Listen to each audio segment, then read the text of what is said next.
Big boss Marathi season 5 मध्ये आपण आज सगळ्यांनी पाहिल्यानुसार दुसऱ्या आठवड्यातील नॉमिनेशनला सुरुवात झालेली आहे. नमस्कार मित्रांनो, स्वागत आहे तुमचं DC चर्चा चॅनलवरती. मित्रांनो, आजच्या एपिसोडमध्ये दाखवल्याप्रमाणे आज बिग बॉसच्या घरात नॉमिनेशनची सुरुवात झालेली आहे. सगळ्या स्पर्धकांनी पंढरीनाथ कांबळे आणि योगिता चव्हाण या दोघांना टार्गेट केलेलं आहे. नॉमिनेशनच्या पहिली जोडी आहे पंढरीनाथ कांबळे आणि योगिताची जोडी.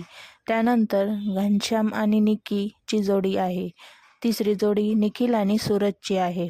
मित्रांनो, तर नॉमिनेट झालेले हे 6 स्पर्धक यांना BB करन्सीमधून घेतलेले सामान देखील परत जमा करून द्यायचे आहे. या आठवड्यात बघूया कोणता सदस्य घराबाहेर जाणार आहे. तुम्हाला कोण वाटतं, कोणता सदस्य नॉमिनेट होईल हे आम्हाला कमेंट बॉक्समध्ये नक्की सांगा. आपल्या व्हिडिओला लाईक आणि चॅनलला सबस्क्राईब नक्की करा.